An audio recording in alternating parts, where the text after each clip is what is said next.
François Bon, Balzac, roman. Est-ce qu'on aurait pu choisir pour titre Balzac, l'argent? Évidemment, le rouage des mécaniques d'appropriation, d'héritage, de fortune, ou l'inverse dans la comédie humaine. Non seulement c'est partout, mais souvent, on finit par perdre les pédales tellement c'est compliqué, mais ça fait émerger d'autres rouages. Et dans ces rouages humains, évidemment, il y a ceux qui manipulent l'argent, l'usurier. Et il y en a toute une galaxie qui est hiérarchisée de Gobseck à Claparon, en passant par du Tillet et plein d'autres. Mais c'est comme si cette galaxie restreinte, ce noyau de personnages, avait une sorte de fonction précise au centre même le plus noir d'où se joue le ressort des affaires balzaciennes. Et comme ils sont hiérarchisés, la figure la plus centrale, ce Gobseck, va échapper à l'archétype pour devenir ce qui incarnera l'ensemble de tous les autres qui, de toute façon, lui doivent devoir et obéissance. Et ça nous vaut évidemment, sous ce titre de Gobseck, c'est un autre rouage, chaque personnage secondaire d'une histoire, même si c'est d'Arthez, l'écrivain génial, à un moment donné va devenir le personnage principal d'une histoire où il va être renversé, comme d'Arthez lui aussi le sera. La complexité de ce titre Gobseck, c'est que justement il part d'un archétype. C'est le journal La Mode, 1830. Balzac a entamé cette série alimentaire. Pour lui, c'est physiologie, comme il a écrit la physiologie du mariage. Un de ces archétypes, ce sera l'usurier. Première version de ce texte. Portrait d'un usurier. On n'a même pas besoin là de lui donner un nom, c'est un usurier qui sera tous les usuriers. Mais quelques mois plus tard, puisqu'on sort là de l'espace de la revue et qu'on ouvre le domaine des romans, bien avant que ce soit la comédie humaine, ça s'appellera Danger de l'inconduite. Et Danger de l'inconduite, c'est un triptyque, et dans ce triptyque, il installe son portrait d'usurier, par copier-coller, par emboîtement, sans presque rien changer du tout, mais il l'insère comme moteur de cette première partie du triptyque ou de cette catalyse qui viendra à la fin.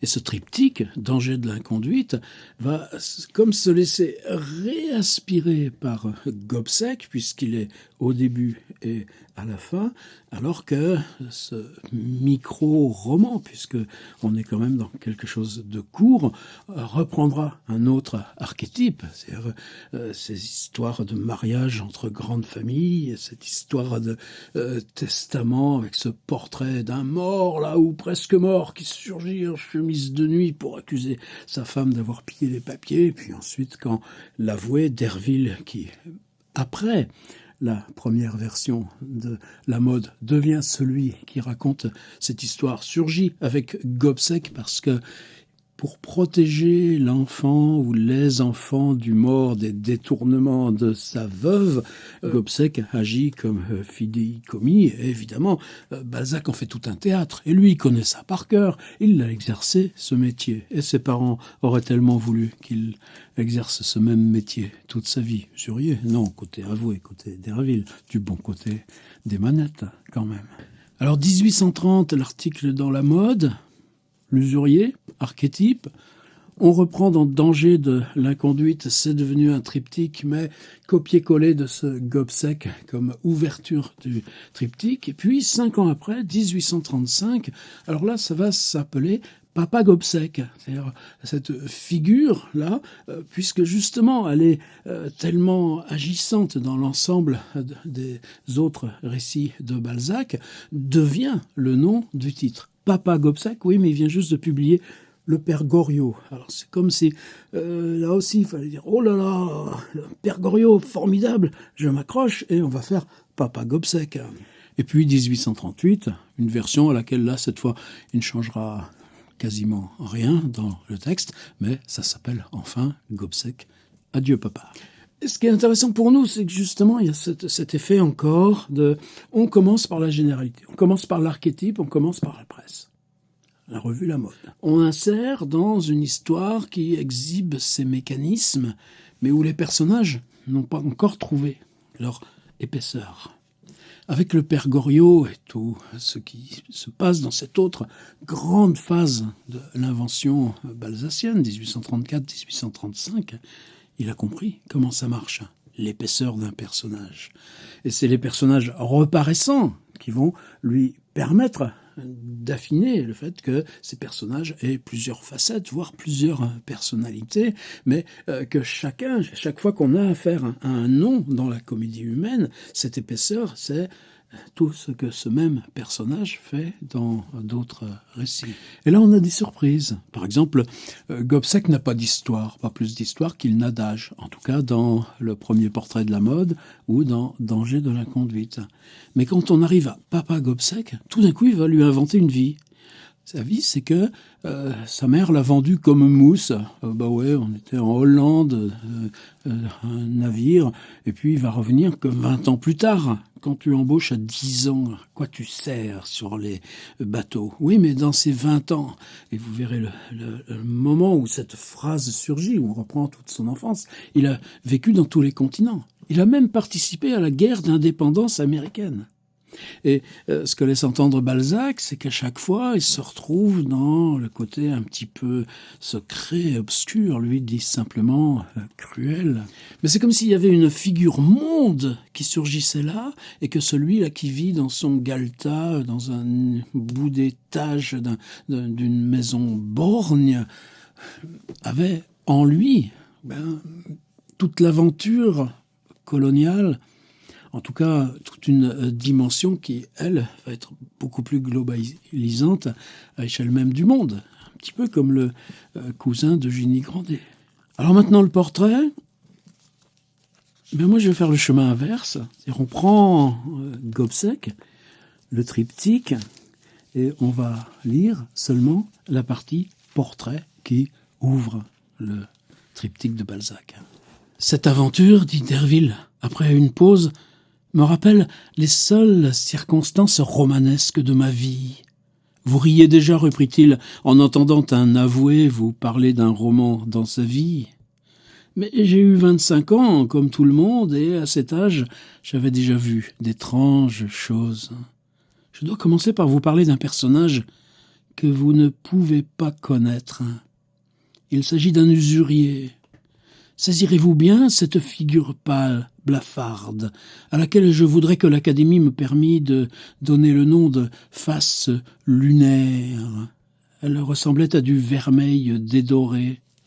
Les cheveux de mon usurier étaient plats, soigneusement peignés et d'un gris cendré. Jaunes comme ceux d'une fouine, ses petits yeux n'avaient presque point de cils et craignaient la lumière. Mais l'abat-jour d'une vieille casquette les en garantissait. Son nez pointu était si grêlé dans le bout que vous l'eussiez comparé à une vrille. Il avait les lèvres minces de ces alchimistes et de si petits vieillards peints par Rembrandt ou par Metsu. Cet homme parlait bas, d'un ton doux, et ne s'emportait jamais. Son âge était un problème. On ne pouvait pas savoir s'il était vieux avant le temps ou s'il avait ménagé sa jeunesse afin qu'elle lui servît toujours. Tout était propre et râpé dans sa chambre, pareil depuis le drap vert du bureau jusqu'au tapis du lit, au froid sanctuaire de ces vieilles filles qui passent la journée à frotter leurs meubles. En hiver, les tisons de son foyer, toujours enterrés dans un talus de cendres, y fumaient sans flamber. Ses actions, depuis l'heure de son lever jusqu'à ses accès de toux le soir, étaient soumises à la régularité d'une pendule. C'était en quelque sorte un homme modèle que le sommeil remontait. Si vous touchez un cloporte cheminant sur un papier, il s'arrête et fait le mort. De même, cet homme s'interrompait au milieu de son discours et se taisait au passage d'une voiture pour ne pas forcer sa voix.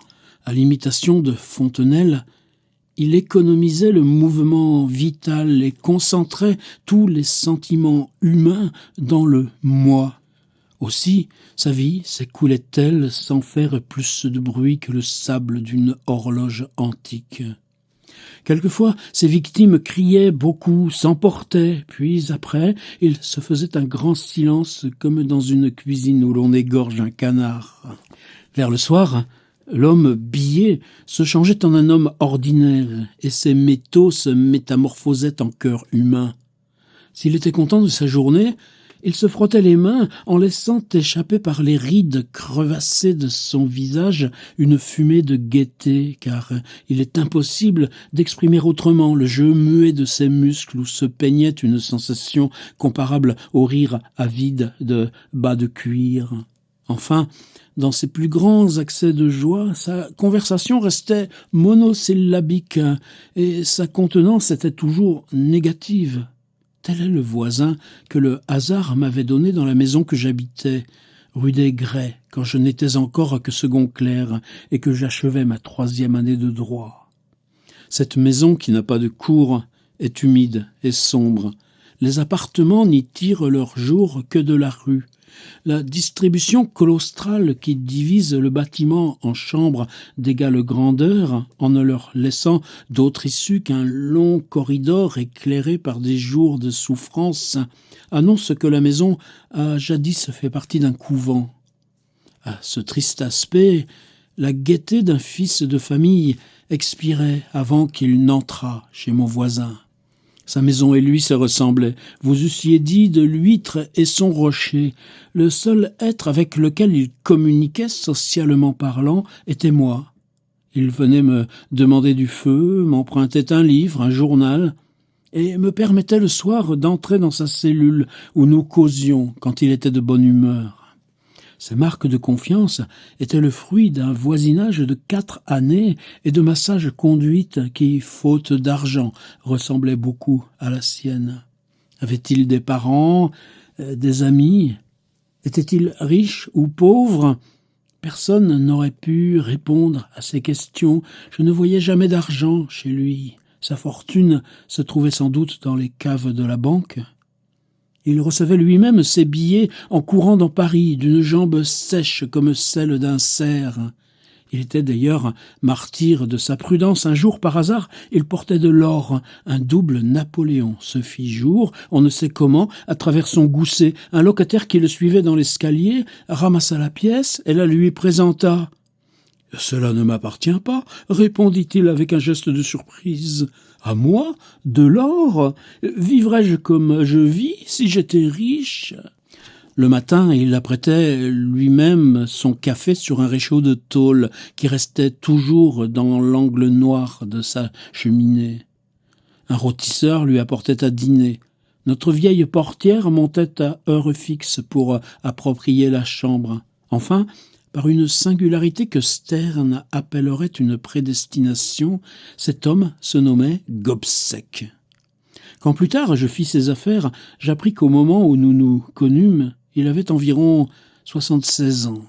Il était né vers 1740 dans les faubourgs d'Anvers, d'une Juive et d'un Hollandais, et se nommait Jean-Esther van Gobseck. Vous savez combien Paris s'occupa de l'assassinat d'une femme nommée la Belle Hollandaise.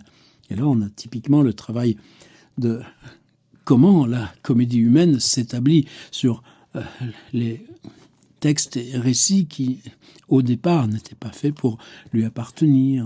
Souvenez-vous de Illusion perdue, deuxième partie, Splendeur et misère des courtisanes, La torpille, et tout à la fin, avant le suicide de Lucien de Rubempré, la mort de la torpille. Encore un portrait de femme extraordinaire, y compris dans le sacrifice.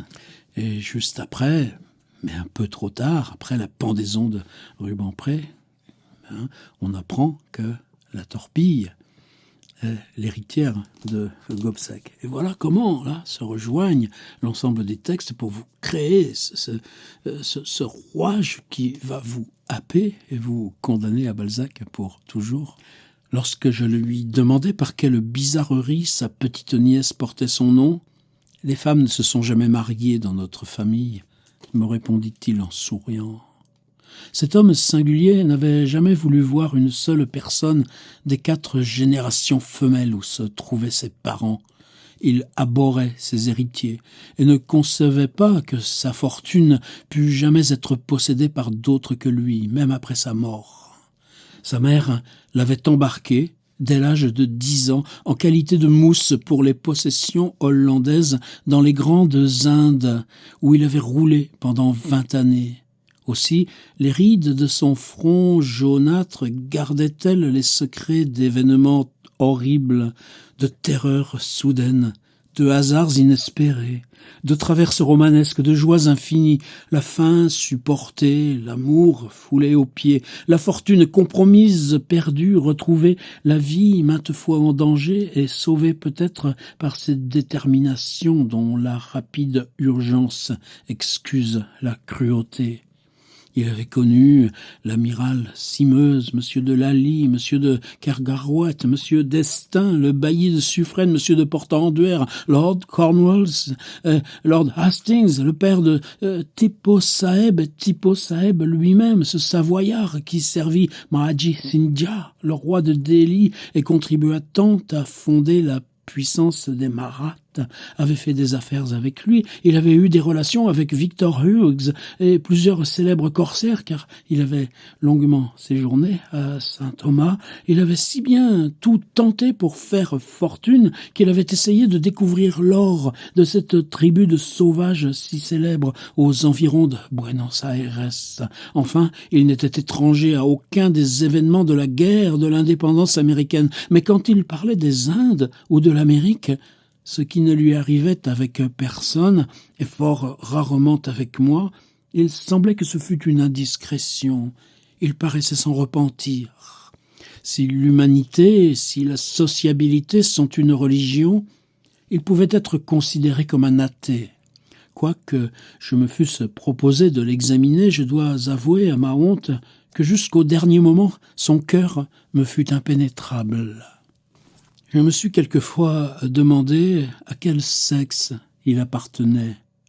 Si les usuriers ressemblent à celui-là, je crois qu'ils sont tous du genre neutre. Était-il resté fidèle à la religion de sa mère et regardait-il les chrétiens comme sa proie? S'était-il fait catholique, mahométan, brahme ou luthérien? Je n'ai jamais rien su de ses opinions religieuses. Il me paraissait être plus indifférent qu'incrédule. Une fois, j'entrai chez cet homme qui s'était fait or et que, par antiphrase ou par raillerie, ses victimes, qu'il nommait ses clients, appelait Papa Gobseck. Je le trouvais sur son fauteuil, immobile comme une statue, les yeux arrêtés sur le manteau de la cheminée où il semblait relire ses bordereaux d'escompte. Une lampe fumeuse, dont le pied avait été vert, jetait une lueur qui, loin de colorer ce visage, en faisait mieux ressortir la pâleur. Il me regarda silencieusement, me montra ma chaise qui m'attendait. « À quoi cet être-là pense-t-il » me dis-je. « Sait-il qu'il existe un Dieu, un sentiment, des femmes, un bonheur ?»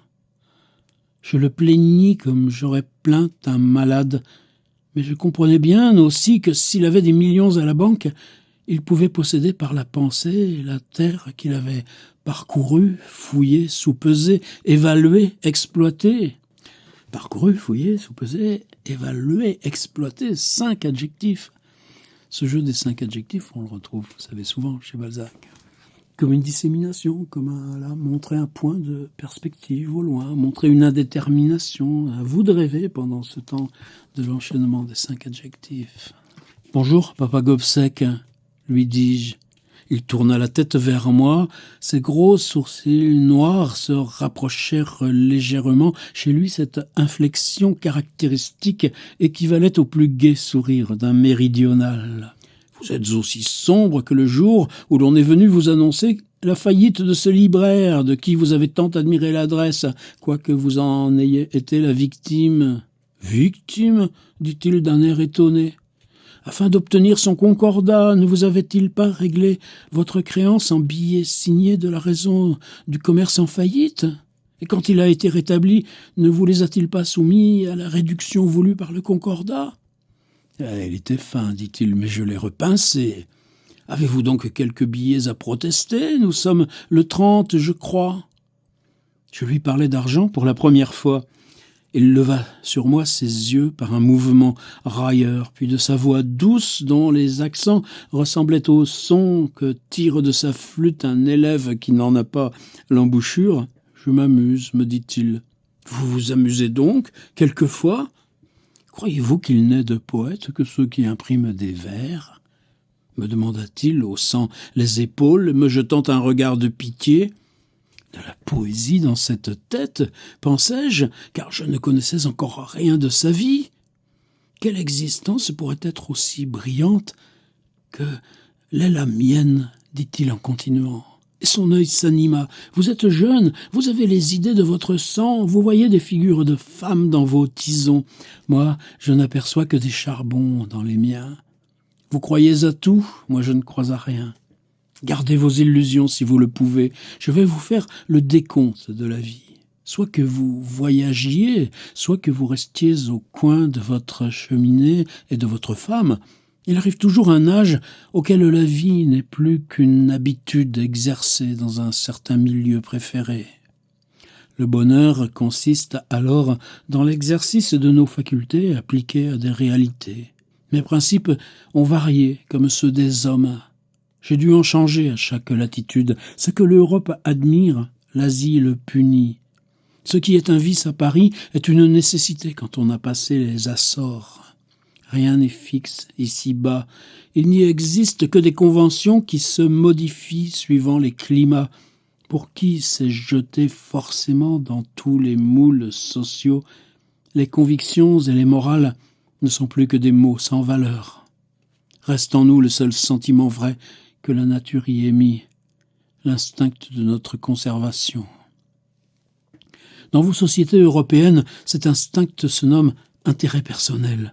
Si vous aviez vécu autant que moi, vous sauriez qu'il n'est qu'une seule chose matérielle dont la valeur soit assez certaine pour qu'un homme s'en occupe. Cette chose, c'est l'or. L'or représente toutes les forces humaines. J'ai voyagé, j'ai vu qu'il y avait partout des plaines, des montagnes. Les plaines ennuient, les montagnes fatiguent, les lieux ne signifient donc rien. Quant aux mœurs, l'homme est le même partout. Partout, le combat entre le pauvre et le riche est établi. Vous ne pensez pas au voyage d'un dénommé Charles Baudelaire qui nous dit si bien pourquoi il admirait tant Honoré de Balzac et que quelquefois on a l'impression que les plus hauts poèmes de Baudelaire pourraient être juste des variations prises en biffant le texte même de la comédie humaine. La même cheville, partout. Le même contexte, le voyage. J'ai voyagé, j'ai vu qu'il y avait partout des plaines ou des montagnes, les plaines ennuient, les montagnes fatiguent. Les lieux ne signifient donc rien. Quant aux mœurs, l'homme est le même partout, partout, le combat entre le pauvre et le riche est établi, partout, il est inévitable, il vaut donc mieux être l'exploitant que d'être l'exploité. Partout, il se rencontre des gens musculeux qui travaillent et des gens lymphatiques qui se tourmentent. Partout, les plaisirs sont les mêmes, car partout les sens s'épuisent et il ne leur survit qu'un seul sentiment, la vanité. La vanité, c'est toujours le moi. La vanité ne se satisfait que par des flots d'or. Nos fantaisies veulent du temps, des moyens physiques ou des soins. Eh bien, l'or contient tout en germe et donne tout en réalité. Il n'y a que des fous ou des malades qui puissent trouver du bonheur à battre les cartes tous les soirs pour savoir s'ils gagneraient quelques sous. Il n'y a que des sots qui puissent employer leur temps à se demander ce qui se passe si madame une telle s'est couchée sur son canapé seule ou en compagnie. Si elle a plus de sang que de lymphe, plus de tempérament que de vertu, il n'y a que des dupes qui puissent se croire utiles à leurs semblables en s'occupant à tracer des principes politiques pour gouverner des événements toujours imprévus. Il n'y a que des niais qui puissent aimer à parler des acteurs et à répéter leurs mots, à faire tous les jours, mais sur un plus grand espace, la promenade que fait un animal dans sa loge, à s'habiller pour les autres, à manger pour les autres, à se glorifier d'un cheval ou d'une voiture que le voisin ne peut avoir que 3 jours après eux. N'est-ce pas la vie de vos Parisiens, traduite en quelques phrases? Voyons l'existence de plus haut qu'ils ne la voient. Le bonheur consiste ou en émotions fortes qui usent la vie, ou en occupations réglées qui en font une mécanique anglaise fonctionnant par temps régulier. Au-dessus de ces bonheurs, il existe une curiosité prétendue noble de connaître les secrets de la nature ou d'obtenir une certaine imitation de ses effets. N'est-ce pas en 2 mots, l'art ou la science, la passion ou le calme? Eh bien, toutes les passions humaines agrandies par le jeu de vos intérêts sociaux viennent parader devant moi qui vis dans le calme. Puis votre curiosité scientifique, espèce de lutte où l'homme a toujours le dessous, je la remplace par la pénétration de tous les ressorts qui font se mouvoir l'humanité. En un mot, je possède le monde sans fatigue, et le monde n'a pas la moindre prise sur moi. Écoutez-moi, reprit-il, par le récit des événements de la matinée, vous devinerez mes plaisirs. Il se leva, alla pousser le verrou de sa porte, tira un rideau de vieille tapisserie dont les anneaux crièrent sur la tringle et revint s'asseoir. Ce matin, me dit-il, je n'avais que 2 effets à recevoir. Les autres avaient été donnés la veille comme comptant à mes pratiques. Autant de gagner, car à l'escompte, je déduis la course que me nécessite la recette en prenant 40 sous pour un cabriolet de fantaisie. Ne serait-il pas plaisant qu'une pratique me fît traverser Paris pour 6 francs d'escompte, moi qui n'obéis à rien, moi qui ne paye que 7 francs de contribution ? Le premier billet, valeur de 1000 francs, présenté par un jeune homme, beau-fils, à gilet pailleté, à lorgnon, tilbury, cheval anglais, etc., était signé par l'une des plus jolies femmes de Paris, mariée à quelque riche propriétaire, un comte. Pourquoi cette comtesse avait-elle souscrit cette lettre de change, nulle en droit, mais excellente en fait, car ces pauvres femmes craignent le scandale que produirait un procès dans leur ménage et se donneraient en paiement plutôt que de ne pas payer. Je voulais connaître la valeur secrète de cette lettre de change. Était-ce bêtise, imprudence, amour, charité? Le second billet, d'égale somme, signé Fanny Malvaux, m'avait été présenté par un marchand de toile en train de se ruiner. Aucune personne ayant quelque crédit à la banque ne vient dans ma boutique, où le premier pas fait de ma porte à mon bureau dénonce un désespoir, une faillite près d'éclore, et surtout un refus d'argent éprouvé chez tous les banquiers. Aussi ne vois-je que des cerfs aux abois traqués par la meute de leurs créanciers. La comtesse demeurait rue du Helder et ma Fanny rue Montmartre. Combien de conjectures n'ai-je pas faites en m'en allant d'ici ce matin? Si ces 2 femmes n'étaient pas en mesure, elles allaient me recevoir avec plus de respect que si j'eusse été leur propre père. Combien de singeries la comtesse ne me jouerait-elle pas pour 1000 francs? Elle allait prendre un air affectueux, me parler de cette voix dont les câlineries sont réservées à l'endosseur du billet, me prodiguer des paroles caressantes, me supplier peut-être, et moi... Là, le vieillard me jeta son regard blanc. Et moi, inébranlable, reprit-il. Je suis là comme un vengeur, j'apparais comme un remords. Laissons les hypothèses, j'arrive. Madame la comtesse est couchée, me dit une femme de chambre. Quand sera-t-elle visible? À midi. Madame la comtesse serait-elle malade? Non, monsieur, mais elle est rentrée du bal à 3 heures. Je m'appelle Gobseck. Dites-lui mon nom. Je serai ici à midi. Et je m'en vais, signant ma présence sur le tapis qui couvrait les dalles de l'escalier. J'aime à crotter les tapis de l'homme riche, non par petitesse, mais pour leur faire sentir la griffe de la nécessité. Parvenu rue Montmartre, à une maison de peu d'apparence, je pousse une vieille porte cochère.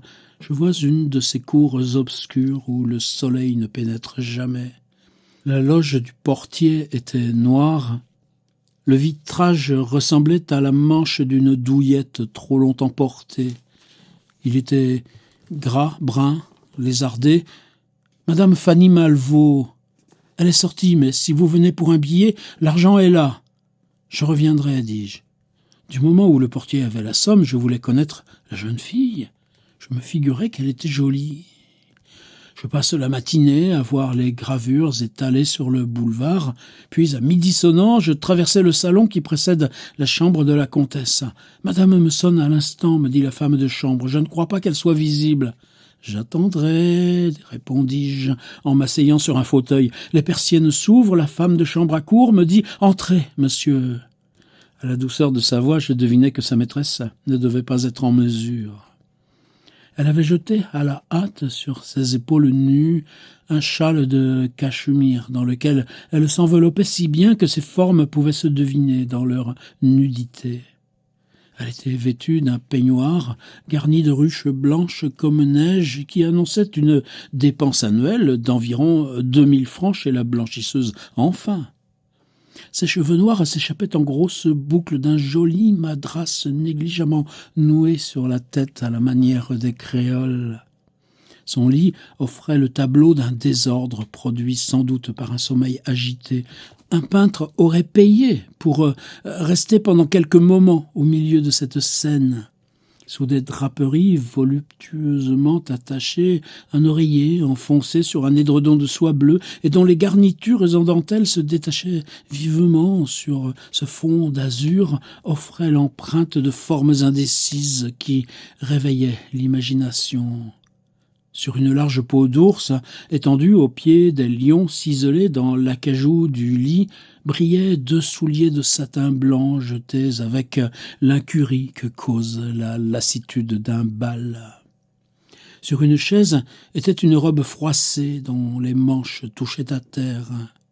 Des bas que le moindre souffle d'air aurait emportés étaient tortillés dans le pied d'un fauteuil. De blanches jarretières flottaient le long d'une causeuse. Un éventail de prix, à moitié déplié, reluisait sur la cheminée. Les tiroirs de la commode restaient ouverts. Des fleurs, des diamants, des gants, un bouquet, une ceinture gisait çà et là.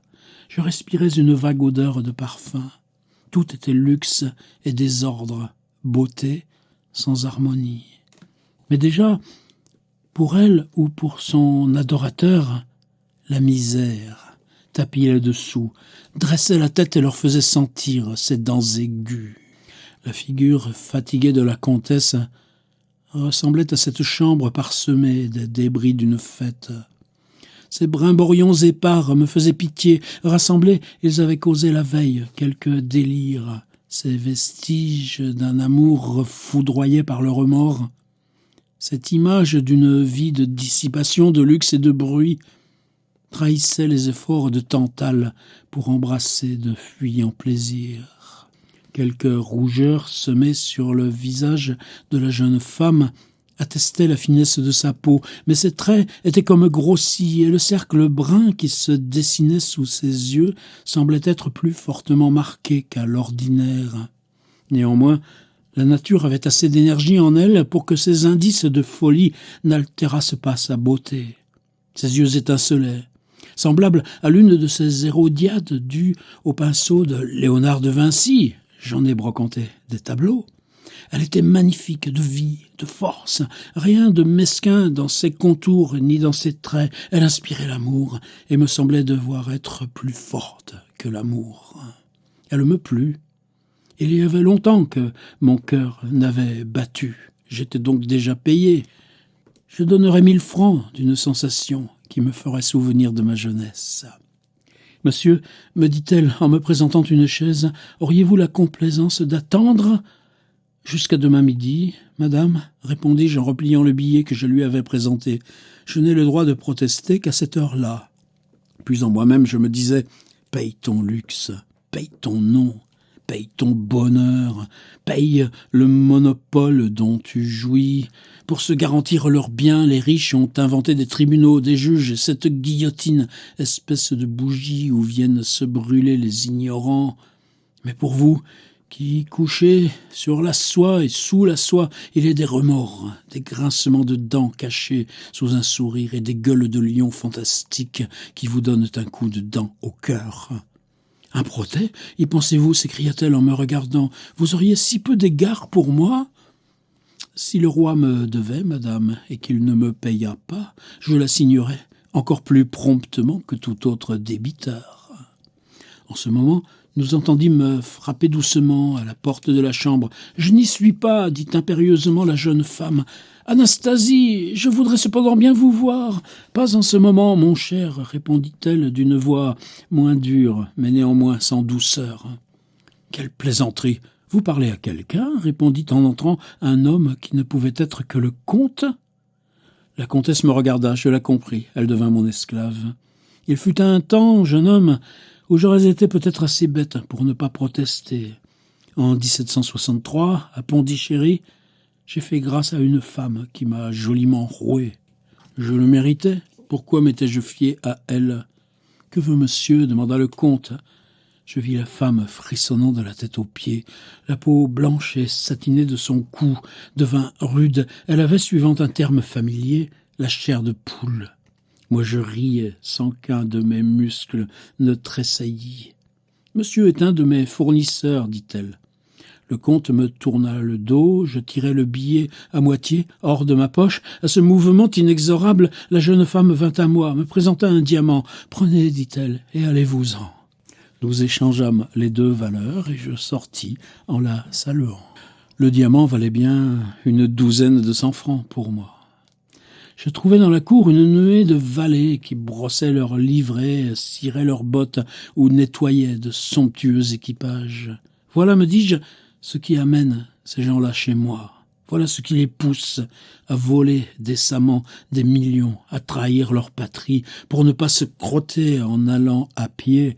Le grand seigneur ou celui qui le singe prend une bonne fois un bain de boue.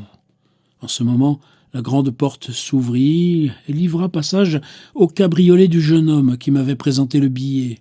« Monsieur, lui dis-je, quand il fut descendu, voici 200 francs que je vous prie de rendre à madame la comtesse, et vous lui ferez observer que je tiendrai à sa disposition pendant 8 jours le gage qu'elle m'a remis ce matin. » Il prit les 200 francs et laissa échapper un sourire moqueur, comme s'il eût dit « Ah, elle a payé, ma foi, tant mieux. » J'ai lu sur cette physionomie l'avenir de la comtesse. Ce joli monsieur blond, froid, joueur sans âme, se ruinera, ruinera le mari, ruinera les enfants, mangera leur dot et causera plus de ravages à travers les salons que n'en causerait une batterie d'obusiers dans un régiment.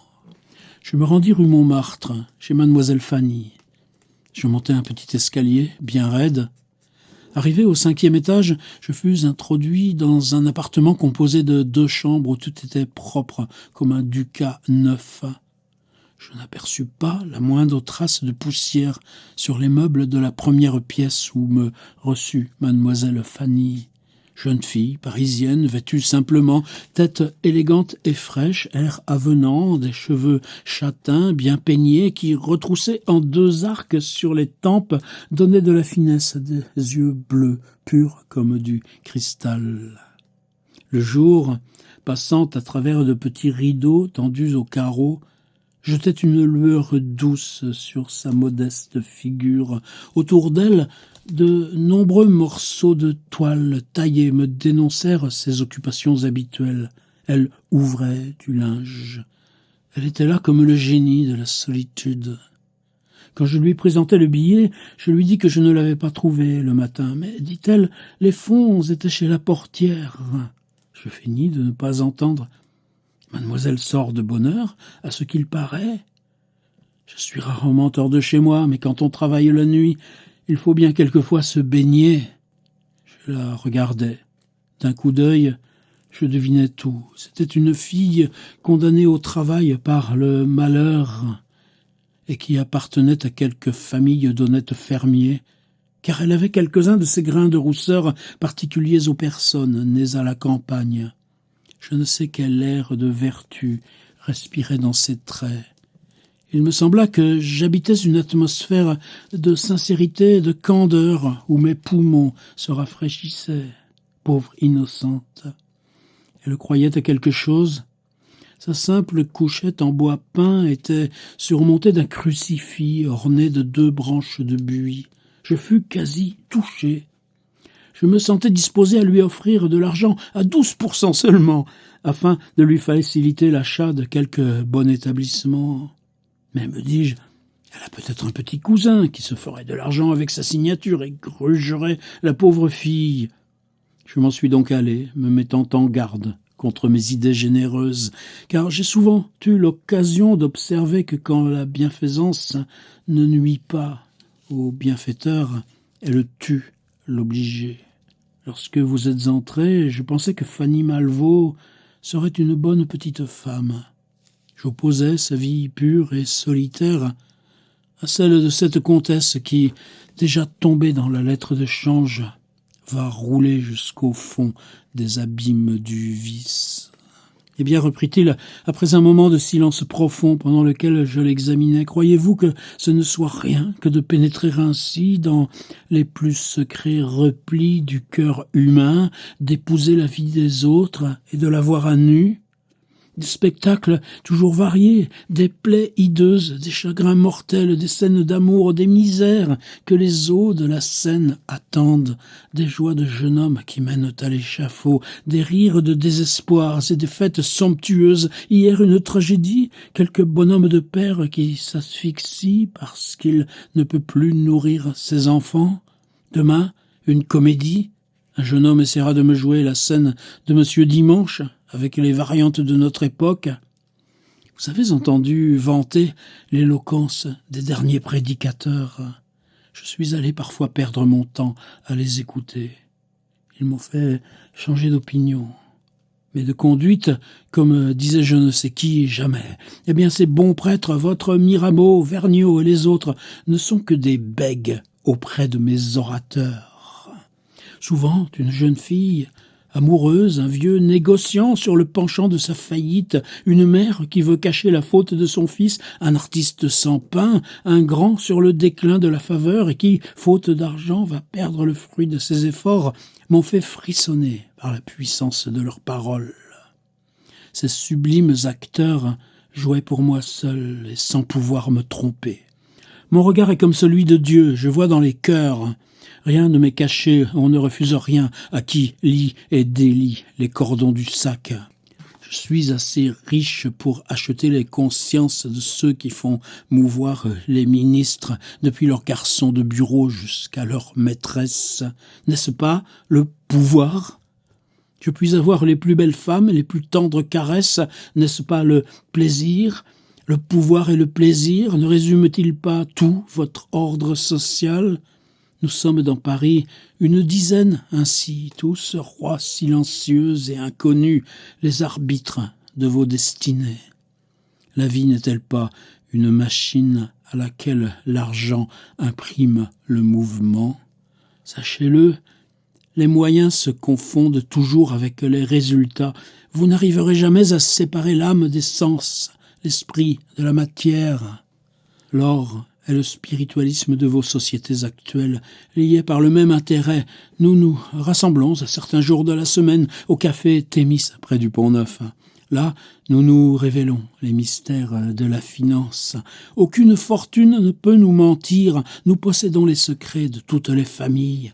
Nous avons une espèce de livre noir où s'inscrivent les notes les plus importantes sur le crédit public, sur la banque, sur le commerce. Casuistes de la bourse, nous formons un saint-office où se jugent et s'analysent les actions les plus indifférentes de tous les gens qui possèdent une fortune quelconque. Et nous devinons toujours le vrai. Celui-ci surveille la masse judiciaire, celui-là la masse financière, l'un la masse administrative, l'autre la masse commerciale. Moi, j'ai l'œil sur les fils de famille, les artistes, les gens du monde, et sur les joueurs, la partie la plus émouvante de Paris. Chacun nous dit les secrets du voisin, les passions trompées, les vanités froissées sont bavardes. Les vices, les désappointements, les vengeances sont les meilleurs agents de police. Comme moi, tous mes confrères ont joui de tout, se sont rassasiés de tout et sont arrivés à n'aimer le pouvoir et l'argent que pour le pouvoir et l'argent même. Ici, dit-il, en me montrant sa chambre nue et froide, l'amant le plus fougueux qui s'irrite ailleurs d'une parole et tire l'épée pour un mot, pris à main jointe. Ici, le négociant le plus orgueilleux, ici la femme la plus vaine de sa beauté, ici le ministère le plus fier, pris, tous, la larme à l'œil, ou de rage, ou de douleur. Ici pris l'artiste le plus célèbre et l'écrivain dont les noms sont promis à la postérité. Ici, enfin, ajouta-t-il en portant la main à son front, se trouve une balance dans laquelle se pèsent les successions et les intérêts de Paris tout entier. Croyez-vous, maintenant, qu'il n'y ait pas de jouissance sous ce masque blanc dont l'immobilité vous a si souvent étonné, dit-il, en me tendant son visage blême qui sentait l'argent. Je retournai chez moi, stupéfait. Ce petit vieillard sec avait grandi. Il s'était changé à mes yeux en une image fantastique où se personnifiait le pouvoir de l'or. La vie, les hommes, me faisaient horreur. Tout doit-il donc se résoudre par l'argent, me demandai-je. Je me souviens de ne m'être endormi que très tard. Je voyais des monceaux d'or autour de moi. La belle comtesse m'occupa. J'avouerai à ma honte qu'elle éclipsait complètement l'image de la simple et chaste créature vouée au travail et à l'obscurité. Mais le lendemain matin, à travers les nuées de mon réveil, la douce Fanny m'apparut dans toute sa beauté. Je ne pensais plus qu'à elle. « Voulez-vous un verre d'eau sucrée ?» dit la vicomtesse en interrompant Derville. « Volontiers, » répondit-il. « Mais je ne vois là-dedans rien qui puisse nous concerner, » dit madame de Grandlieu en sonnant. « Sardanapale » s'écria Derville en lâchant son juron. Je vais bien réveiller mademoiselle Camille en lui disant que son bonheur dépendait naguère du papa Gobseck. Mais comme le bonhomme est mort à l'âge de 89 ans, Monsieur de Restaud entrera bientôt en possession d'une belle fortune. Ceci veut des explications. Comment Balzac rattache le portrait de l'usurier, la mode, développée, musclée, raidie, pour en faire l'arme même vivante de son nouveau triptyque. Quant à Fanny Malvaut, vous la connaissez, c'est ma femme. Pauvre garçon, répliqua la vicomtesse, avouerait cela devant 20 personnes avec sa franchise ordinaire. Je le crierai à tout l'univers, dirait l'avoué. Buvez, buvez, mon pauvre Derville, vous ne serez jamais rien que le plus heureux et le meilleur des hommes. Je vous ai laissé rue du Helder chez une comtesse, s'écria l'oncle en relevant sa tête légèrement assoupie. Qu'en avez-vous fait? C'est-à-dire, il y a toujours chez Balzac, aussi comme Proust saura le faire aussi, soit par exemple vous faites un tableau d'ensemble, vous entrez chez la comtesse, mais juste avant vous dites « Oh, un peintre aurait aimé ce moment » et donc vous rassemblez toute la description à venir dans cette espèce de saisie temporelle et vous le lisez, non pas comme si vous-même le découvriez, mais comme dans un temps d'arrêt qui vous place tout comme représentation. Ici, on écoute l'histoire, interruption, on lui donne un petit verre d'eau, et puis tout d'un coup, on a cette ellipse narrative. Ça y est, le voilà marié à la jeune fille vertueuse du 5e étage de Montmartre. Et puis tout d'un coup, voilà un autre qui s'était endormi en écoutant l'histoire, qui se réveille et qui me dit « Ah, où on en était? Où est la suite ?» Et parce que ce bonhomme endormi se réveille soudain en demandant la suite, rien de mieux pour que Derville reprenne. Quelques jours après la conversation que j'avais eue avec le vieux Hollandais, je passais ma thèse, reprit Derville. Je fus reçu licencié en droit, puis avocat. La confiance que le vieil avare avait en moi s'accrut beaucoup. Il me consultait gratuitement sur les affaires épineuses dans lesquelles il s'embarquait d'après des données sûres et qui eussent semblé mauvaises à tous les praticiens. Cet homme, sur lequel personne n'aurait pu prendre le moindre empire, écoutait mes conseils avec une sorte de respect.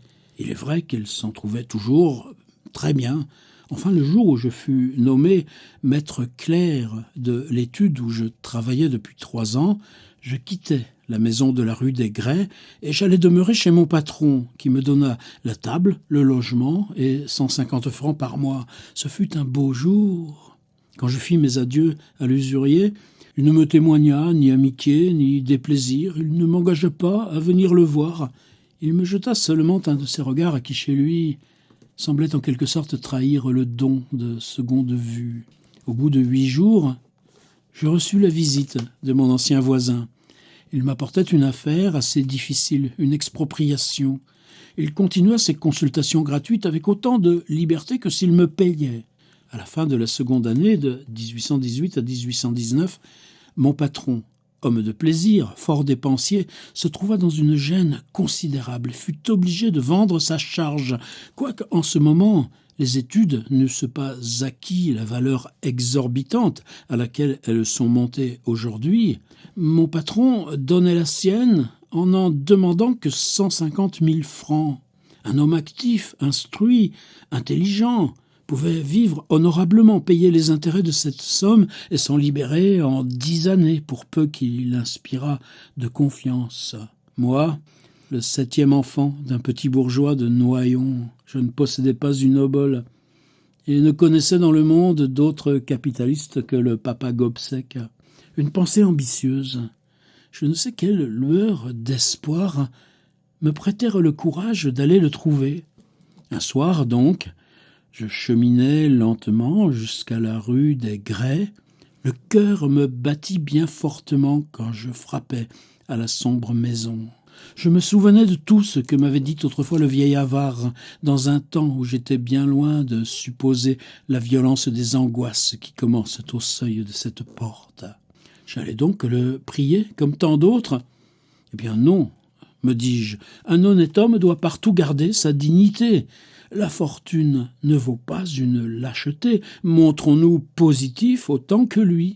Depuis mon départ, le papa Gobseck avait loué ma chambre pour ne pas avoir de voisins. Il avait aussi fait poser une petite chatière grillée au milieu de sa porte, et il ne m'ouvrit qu'après avoir reconnu ma figure. « Eh bien, me dit-il de sa petite voix flûtée, votre patron vend son étude. »« Comment savez-vous cela ? Il n'en a encore parlé qu'à moi. » Les lèvres du vieillard se tirèrent vers les coins de sa bouche absolument comme des rideaux, et ce sourire muet fut accompagné d'un regard froid. « Il fallait cela pour que je vous visse chez moi, » ajouta-t-il d'un ton sec, et après une pause pendant laquelle je demeurai confondu, « Écoutez-moi, monsieur Gobseck, repris-je, avec autant de calme que je pus en affecter devant ce vieillard qui fixait sur moi des yeux impassibles dont le feu clair me troublait. Il fit un geste comme pour me dire « Parlez ».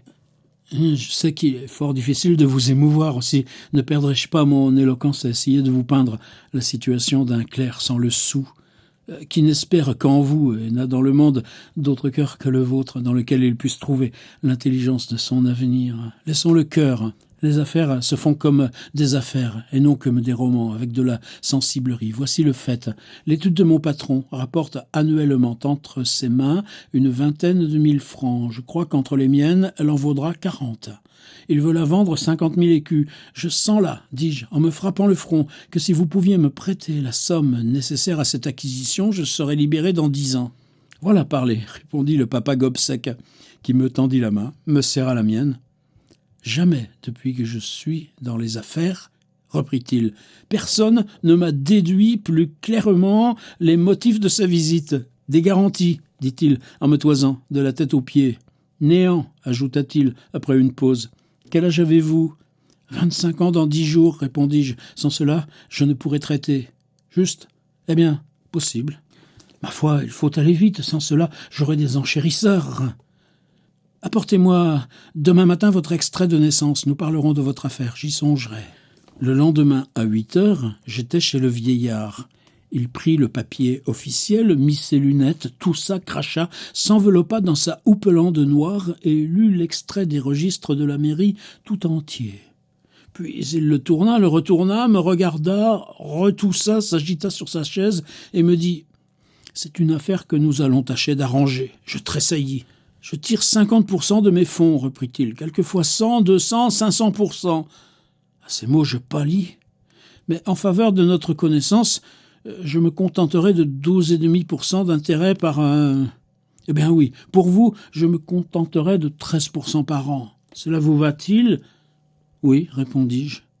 Mais si c'est trop, répliqua-t-il, défendez-vous, Grotius. Il m'appelait Grotius en plaisantant. En vous demandant 13%, je fais mon métier. Voyez si vous pouvez les payer. Je n'aime pas un homme qui tope à tout. Est-ce trop ? Non, dis-je. Je serai quitte pour prendre un peu plus de mal. Parbleu, dit-il, me jetant son malicieux regard oblique.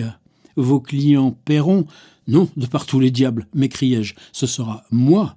Je me couperai la main plutôt que d'écorcher le monde. Bonsoir, me dit Papa Gobseck. Mais les honoraires sont tarifés, repris-je. Ils ne le sont pas, reprit-il, pour les transactions, pour les atermoiements, pour les conciliations. Vous pouvez alors compter des 1000 francs, des 6000 francs même, suivant l'importance des intérêts pour vos conférences, vos courses, vos projets d'actes, vos mémoires, votre verbiage. Il faut savoir rechercher ces sortes d'affaires. Je vous recommanderai comme le plus savant et le plus habile des avoués. Je vous enverrai tant de procès de ce genre-là que vous ferez crever vos confrères de jalousie. Verbroust, Palma, Gigonnet, mes confrères, vous donneront leurs expropriations, et Dieu sait qu'ils en ont. Vous aurez ainsi deux clientèles, celle que vous achetez et celle que je vous ferai. Vous devriez presque me donner 15% de mes 150 000 francs. Soit, mais pas plus, dis-je, avec la fermeté d'un homme qui ne voulait plus rien accorder au-delà. Le papa Gobseck se radoucit, parut content de moi. Je paierai moi-même, reprit-il, la charge à votre patron, de manière à m'établir un privilège bien solide sur le prix et le cautionnement. Oh, tout ce que vous voudrez pour les garanties. Puis vous me représenterez la valeur en 15 lettres de change, acceptées en blanc, chacune pour une somme de 10 000 francs. Pourvu que cette double valeur soit constatée. Non, s'écria Gobseck en m'interrompant. Pourquoi voulez-vous que j'aie plus de confiance en vous que vous n'en avez en moi ? Je gardai le silence. « Et puis vous ferez, dit-il, en continuant avec un ton de bonhomie, mes affaires sans exiger d'honoraires tant que je vivrai, n'est-ce pas ? Soit, pourvu qu'il n'y ait pas d'avance de fonds. Juste, dit-il. Ah ça, reprit le vieillard dont la figure avait peine à prendre un air de bonhomie. Vous me permettrez d'aller vous voir. Vous me ferez toujours plaisir. Oui, mais le matin, cela sera bien difficile. Vous aurez vos affaires, j'ai les miennes. Venez le soir. Oh non, répondit-il vivement, vous devez aller dans le monde et voir vos clients. Moi, j'ai mes amis à mon café. Ces amis, pensai-je. Eh bien, dis-je, pourquoi ne pas prendre l'heure du dîner ? C'est cela, dit Gobseck, après la bourse, à 5 heures. Eh bien, vous me verrez tous les mercredis et les samedis. Nous causerons de nos affaires comme un couple d'amis. Ah, je suis gai quelquefois. Donnez-moi une aile de perdrix et un verre de vin de champagne. Nous causerons, je sais bien, des choses qu'aujourd'hui l'on peut dire et qui vous apprendront à connaître les hommes et surtout les femmes. Va pour la perdrix et le verre de vin de champagne. Ne faites pas de folie, autrement vous perdriez ma confiance. Ne prenez pas un grand train de maison. Ayez une vieille bonne, une seule. J'irai vous visiter pour m'assurer de votre santé. J'aurai un capital placé sur votre tête et je dois m'informer de vos affaires. Allons, venez ce soir avec votre patron. Pourriez-vous me dire, s'il n'y a pas d'indiscrétion à le demander, dis-je au petit vieillard quand nous atteignîmes au seuil de la porte, de quelle importance était mon extrait de baptême dans cette affaire ? Jean Esther van Gobseck haussa les épaules, sourit malicieusement et me répondit « Comme la jeunesse est sotte. Apprenez donc, monsieur l'avoué. car il faut que vous le sachiez pour ne pas vous laisser prendre, qu'avant 30 ans, la probité et le talent sont encore des espèces d'hypothèques. Passé cet âge, on ne peut plus compter sur un homme. Et il ferma sa porte. 3 mois après, j'étais avoué. Gobseck, dans le récit roman qui porte ce titre, ce portrait de l'usurier remonte à 1830, 5 ans plus tôt, 8 ans plus tôt, pour les 4 versions successives. Et c'est ainsi que le nom de Gobseck reste une sorte d'ombre noire au centre des rouages de la comédie humaine, dans certainement presque un tiers des titres qui la composent. On a traversé Baudelaire ? Ouais. Est-ce que vous avez remarqué aussi un petit peu de Saint-Simon, en particulier des phrases qui viennent de sa haine pour le cardinal Dubois ? Oh non, on n'a pas besoin de se préoccuper de ça. Mais c'est ça aussi, la littérature. Et puis, quel lieu que cette maison.